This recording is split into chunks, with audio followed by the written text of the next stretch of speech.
Good morning and welcome to Hello Westchester here on WCHE every Monday from 11:30 to noon. I'm Eric Libera, joined by Kara Cordoni, publisher of Hello Westchester, which releases every Friday, and you can subscribe at hellowestchesterpa.com. Good morning, Kara. How are you today? I'm doing pretty good, yeah. 1 week till Memorial Day. Some nice weather outside. Yes, nice now. Yeah. A little preemptively nice. It's not looking so great over the weekend, but hoping it changes throughout the rest of the week, to your point. So a lot of things coming up in today's show, as always. We'll start off here with, of course, the big talk right now is AI, and Westchester trying to get ahead of the question, where can you put AI data centers in Westchester?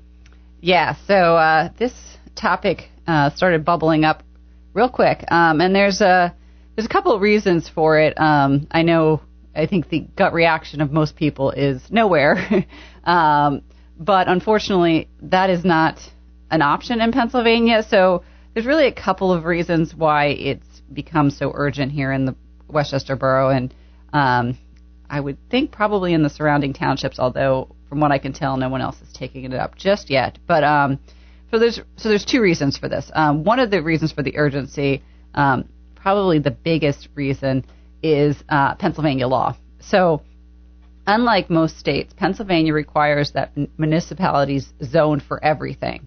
So every potential use case. Since AI data centers are a relatively new thing, most people have not zoned for them. But if you don't zone for them, they can go anywhere. So there's no necessarily limiting to a certain portion or area of the borough. They could put them anywhere. They can find a plot of land large enough in order to put one. Now in Westchester, there's only about 3 plots of land currently that would be large enough to realistically sustain a data center. There's 2 properties out in the industrial sector, which we'll talk about in a few minutes, and then there's the Westchester Golf and Country Club. So that would potentially be an option. There's also the option that someone could consolidate lots, which we've seen happen before. So there is a little bit of sense of urgency in order just to kind of make sure something is on the book, something is planned for. At least you can direct where they go instead of them popping up just about anywhere. The other real reason for urgency is there has been a really big push for data centers in Pennsylvania. So there's been a lot of them lately, locally. East Whiteland has a lot of chatter around it, but to the dismay of many residents, East Whiteland Planning Commission not too long ago unanimously recommended the township approve the construction of a 1.65 million square foot 2-story data center, which is huge. The developers had then suggested they would reduce that to 887 square feet for quick approvals. When those approvals didn't come, they rescinded that offer, and it's back to 1.65 million square feet. And there's a lot of issues that can come with data centers, too, that you should be concerned about, things like water usage, power, sound, vibrations. Again, if you don't put regulations in place around these things, those bringing forward applications can set their own regulations, and there's nothing to push back against it because we have not said what is allowable, what is not. So this idea and this question came up last week, twice actually. First on Monday, the Westchester Planning Commission reviewed and discussed the issue, and they had voted unanimously to move forward with an ordinance that would allow data centers in the industrial district of the borough. Like I mentioned before, this is kind of in the southeast quadrant of the borough. It's a kind of a wedge-shaped section of the borough. It only has 2 properties in it. One is 600 South Bulmar Street, and the other is 611 East Neal Street. The South Bulmar Street location is owned by A. Dewey Pyle. Probably not in jeopardy of being sold anytime soon. The other is the 39-acre East Neal Street plot. That is currently in the process of redevelopment. It had been proposed to be a warehouse site. Originally, it was planned for Amazon. Amazon backed out. The builders were going to continue to move forward with it as basically a generic warehouse site, hoping they'd find a tenant for that. But no construction has happened at this point. So there is, it's still kind of a question mark. So other things that the ordinance would do, it would establish setbacks. It would require screening for mechanical equipment. It would add, developers would need to add solar for unused roof space. There's discussion around battery storage and how that would be done in place of diesel generators. There will be a need to support renewable energy. There would also be regulations limiting the use of backup generators, noise, vibration, and water usage. Data center operators would need to submit an energy plan, a pre-construction noise and vibration study, as well as conduct annual electricity demand audits and submit those to the borough. It also would require that any data center operation be approved by conditional use. That means it would require a public hearing. So there's no way around, if under the new ordinance, there'd be no way around just doing it by right or saying, okay, we met all the regulations so we can just automatically do it. It would have to have a hearing. So that's kind of what the ordinance proposed. There was a little bit of a hesitation. Obviously, data centers are not popular and nobody really wants one. And Councilmember Stephen Marvin even suggested we just ban them. But Mr. Aaron Fluke, who's the director of building and housing, kind of had to politely remind him that you can't do that. It's illegal in Pennsylvania to just ban something. So if you don't address the problem, it can move forward without guardrails and without regulations. So there was some urgency. It was a little bit touch and go there for a second, but the council members did kind of finally come around to agreement that yes, this is necessary, and even if it's not perfect, it's better to have something in place. If more information comes out, if there's better or stricter regulations that we can put in place, the ordinance can be modified and, moving forward, but at least there would be something in place should something happen. And I think there is kind of an urgency around it with that property being open there and without them having a tenant and been looking a tenant for a while, just something I think to be aware of. Yeah, unfortunately, it seems to be something that isn't really going away as far as data centers and really only continuing to expand in popularity. As far as, I know that the general public's popularity of it isn't great, but they're not going anywhere, I feel like, unfortunately. No, I don't. They're not going anywhere. There's a huge need by these AI companies for all this additional energy and power. And Pennsylvania has become a friendly place for them. So there's a lot of them coming. I think I was reading there's 55 that are already in active development. There's another 4, in this area. There's 5 active proposals in a 45-mile radius, and that's Linfield, Conshohocken, East Vincent, Limerick, East Whiteland. So that's all in our area. So it really is something that isn't necessarily going away, like you said, and something it's best to be prepared for. Yeah, and exactly that. So I think in Westchester, better to be proactive rather than reactive, and a big example of that. Let's move real quick. Let me just tell you what's going on next. So that was approved by the Westchester Smart Growth Committee last week. It will go next week to Borough Council, who will discuss it as well. If all goes as planned, they will set a public hearing for this. So this isn't the end of the discussion even about this piece of it. And then once the public hearing is in place and has been held, then it can move into official ordinance.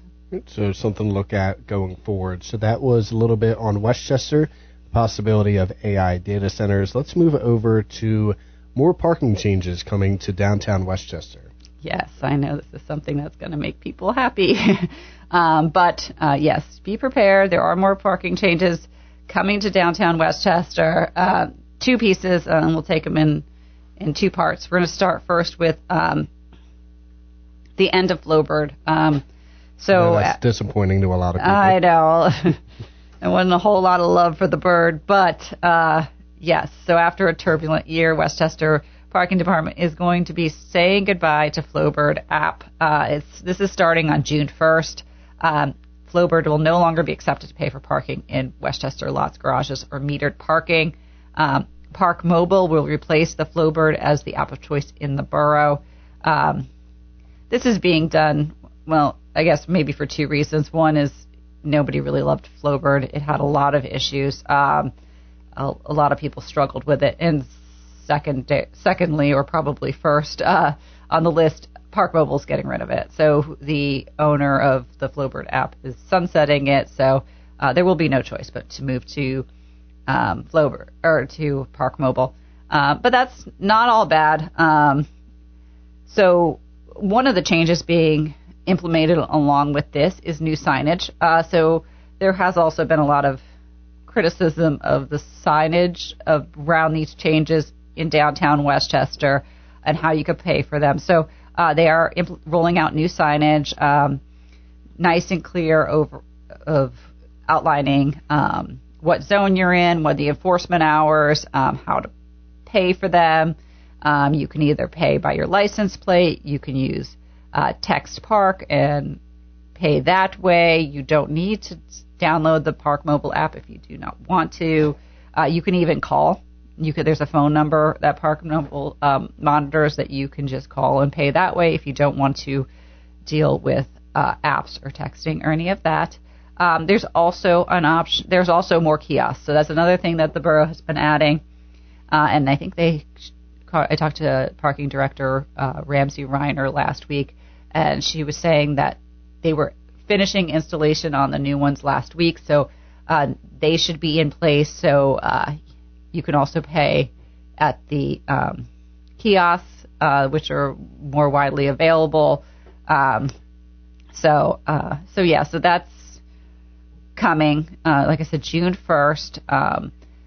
The borough is working on a robust communication plan that will include an official release. There will be social media outreach around the changes. And for anyone who currently uses Flowbird, you will get an in-app alert notifying you that it is going away on June 1st. And those notifications started on Friday. So if you've used it over the weekend, you should have seen that. Yeah, starting May 15th. And it seems like, from what I was able to gather from the original release, it seems like people think that Park Mobile is more accessible, a better app than Flowbird. But, of course, there are a lot of people who would like to see it go back to the kiosks and paying with quarters and cash and all that. So you still do have some criticism of it. But it does seem like people are welcoming the change to a different application. Yes. So hopefully the change to the app will help smooth out some of those concerns. Like I said, since there are more kiosks, which will help, I think, some of the people who wanted the old school. You're not going to go back to quarters, but there are kiosks where you can insert your credit card and pay that way. There is a phone number if you wanted to call. There has been a lot of complaints. There has been a lot of frustration. But what the borough is seeing is it hasn't necessarily trickled into action, which is great to see.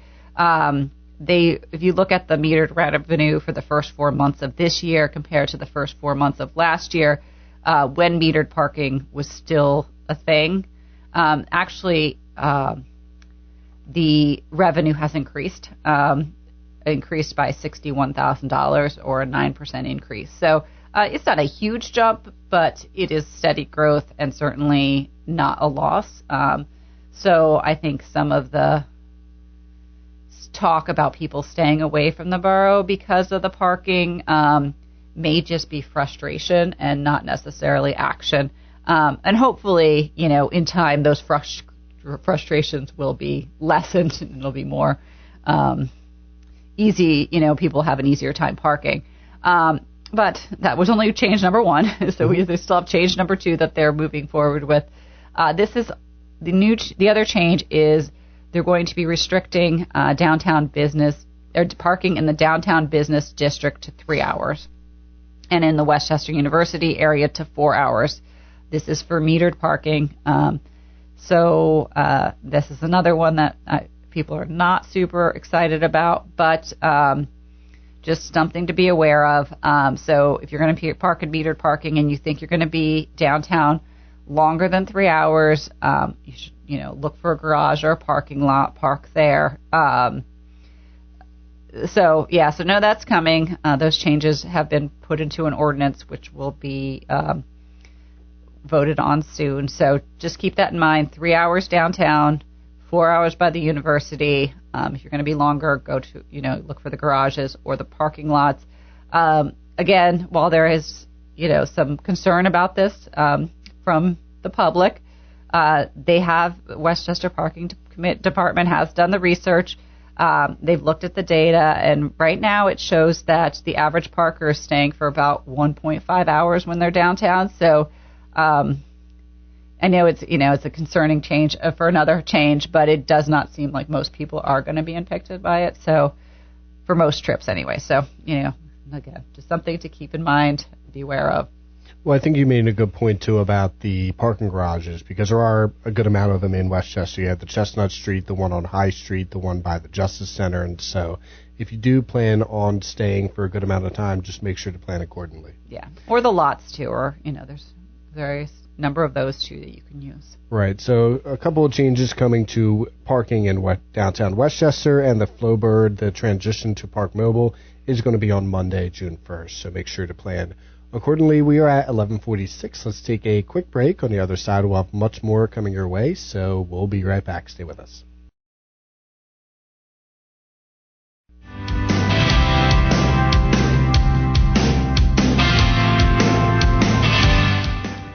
And welcome back to Hello Westchester. I'm Eric Lambera, joined by Kara Cordoni, publisher of Hello Westchester, which you can subscribe at hellowestchesterba.com. So before we get to some quick updates, we had some news on the country's fastest growing coffee chain coming here to Westchester. Yes, so we first shared this news last fall, and a lot of people seemed quite excited for it. 7 Brew Coffee has plans to open at 829 Paoli Pike. That's the Aldi shopping center with Aldi's and Popeye. And last week, the proposal for the drive-through coffee chain was presented to West Goshen's Planning Commission. The Planning Commission voted 8-1 to recommend approval of the land development plan. So that is going in front of the West Goshen Board of Supervisors on June 2nd.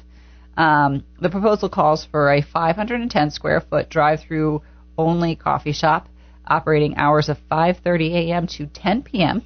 It'll be open Sunday through Thursday and 11 p.m. on Friday and Saturday. So extensive coffee drinking hours there. So a lot of excitement. 7 Brew is one of the fastest growing drive-through coffee chains in the country, and they recently surpassed 695 locations across 38 states. So I've never had one myself, but like I said, there's some definite excitement around this. So yeah, I'm the same boat. I've never been, but I do see a lot of people, like my friends and stuff, who will share it on social media in other areas. So it does seem to be pretty popular, and it'll make, I'm sure, a great addition to the Westchester area. Yes, and I've heard they're quick. That's part of their signature is they're really pretty fast, so that's always handy if you're trying to get somewhere and you need a caffeine boost. Right, convenient, especially for students as well. So that is 7 Brew Coffee coming to the Westchester area. And now going over to some quick updates. We'll start first with April being a record-breaking month for the Westchester Fire Department, although not in a good way. Yeah, not necessarily a good thing, yeah. So according to Westchester Fire Chief Mark Scanlon, April was the busiest month for the fire department. They responded to 181 calls. The next highest monthly total was 170, and that came during the month of Hurricane Irma. Fortunately, it didn't seem it was any major issue that caused the spike. It had more to do with a significant increase in fire alarm calls, or more appropriately, false fire alarm calls. There was a 60% increase in over 60% of all calls to the Westchester Fire Department responded were no emergency fire alarm calls, which is a significant amount. The fire department doesn't know what caused the increase, but they are looking for clues, and they will be checking actively for repeat offenders to see if there's some malfunctioning fire alarms out there. Right, so 181, as you mentioned. Next highest monthly total, 170, although 60% were not emergency fire alarm calls. And so a good sign there, but not a good sign being the 181. No, and since those all cost money for them to respond to, if we can find a way to reduce those non-emergency calls, I think it's probably a benefit to all people, including the fire department. For sure. So that was April, a record-breaking month not in a good way for the Westchester Fire Department. Now, speaking on that conversation, a Westchester University fire under investigation. Yeah, so one of the actual fire calls that did lead to something, actually I think this took place in May, but Chief Scanlon also shared that the Westchester University Police Department and the Chester County Fire Marshal are investigating a fire that occurred at the Westchester University Business and Management Center. That took place on May 4th, just before 7:30 p.m., it was a trash can fire, or the fire was found in a trash can. So it was extinguished without incident, but they are investigating that. Yep, so that taking place on May 4th, just before 7:30. So a fire inside a trash can in that building. And next story here, public indecency calls spiked in April. Yes, so Westchester's nuisance crimes rose in April. There was part of this was due to a 40% jump in public drunkenness citations, as well as a doubling of public indecency calls.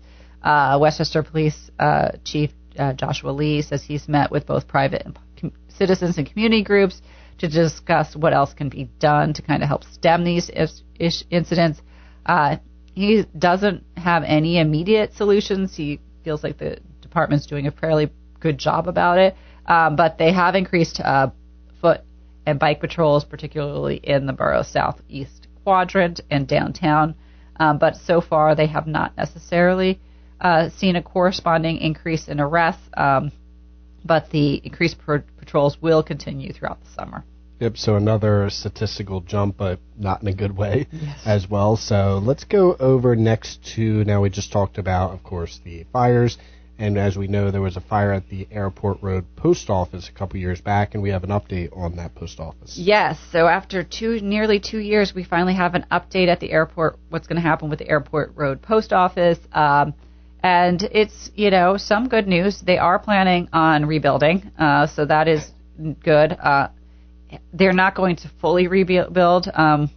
What they're going to do is they're going to build a new retail location in its place. So it will help relieve some of the strain at the borough location. Currently, retail operations have been shifted back to the Gay Street Post Office with all the sorting and the sorting operations. That's in Wayne currently. Those will continue. So sorting and distribution will continue to take place at the southeastern S&DC in Wayne. So there will not be an end to the long driver commute times, unfortunately, but it does seem like there will be expanded retail operations in West Goshen. So keep an eye out for that. With the retail, my first thought was a Wawa, but I'm not sure if that'll be happening. Yeah, I don't think you're going to get coffee there. Right. So we'll see what ends up taking place there, but a good sign to see that there is a plan underway. And let's go to the Westchester Public Library next. They have a new director. Yes, so the Westchester Public Library has welcomed a new director, Faith Dopirek. She joined the Westchester Public Library just a couple weeks ago now. She previously served as the director of Parksburg Library, and before that she was the children's librarian in Oxford. I got a chance to catch up with Faith last week and kind of check out her early plans for the library. Obviously, she's still getting herself situated, but she really would like to continue to build out the programming offered at the library, give people a place where they can come together and learn new skills or participate in an event. Already they have introduced some new programs, one being they're going to do a cooking class in collaboration with the Chester County Food Bank. The class will include live demonstrations, which will take place at the library. Participants will also get all the groceries needed to recreate the dish at home. Class registration will will be handled by the Chester County Food Bank, and that will be prioritized by need. But it is something that new, and it's not something that they have a lot of. That Westchester Marketing Development Manager Courtney Klimek told me. So that's what you can look forward to, is some new programming. As Faith said, she thinks people are really looking for opportunities to get together and not on a screen. So she wants to help the library be that place for people. So wishing Faith the best of luck as the new director of the Westchester Public Library. And then up next we have Westchester America 250 mural list was assigned. Yes. So Westchester Borough is moving forward with their America 250 mural. We've discussed it before, and it was originally planned for the American Legion building at 305 East Gay Street. They are moving that location. They're moving it to the west-facing gable of 240 West Gay Street, so the other side of town. But the new location does provide more space for the project. And the artist has been assigned. It's going to be, where did his name go? Al Morietti. So he's a well-known contemporary portraitist. He's actually done quite a bit of work in the area. He has just finished a mural at the Kennett Library. This mural is going to feature 3 people from Westchester's past, including John Hannum III, who played an instrumental role in the Revolutionary War, as well as Westchester's formation. Then in the middle will be Lenape healer Hannah Freeman, representing Westchester's Native American story. And on the far end, World War I veteran Horace Pippin. Yep. So that'll be coming up soon as far as the America 250 mural. And let's get next to Charter Senior Living, breaking ground at 943 South High Street. Yes. So the Charter Senior Living is going to be a new senior living center. This is over where the old Quality Inn used to be. They're going to have 162 residences, and they're going to offer a combination of independent living, assisted living, and memory care options. They're expecting the project to be completed in 2027. So coming up quickly there as well, that is the Charter Senior Living, and so beginning their next chapter in Westchester. And we have about a minute left here. I know we had a couple of things going on, not a ton with Memorial Day weekend, but certainly a few things going on. Yes, we have a couple of things this weekend to look forward to. So tomorrow, obviously, primary elections. Check your local polling place. Be ready for that. Also, this week we have a walking tour, the Revolutionary Walking Tour. This is from the Chester County History Center. That's taking place on May 23rd at 11 a.m. or 1:30 p.m. It's going to celebrate America 250. Also, for the weekend, Westchester Historic Railroad is hosting a Memorial Day special. If you want to take the train out and back, you can do that as well. And all the pools are going to be open for the season. So hopefully the weather does hold out for that, but all the pools will be open this weekend as far as Memorial Day weekend. And speaking of that, hope you have a great Memorial Day weekend. You too. And we'll catch up in 2 weeks. And thank you, listeners, for checking out today's show, and we'll see you next time.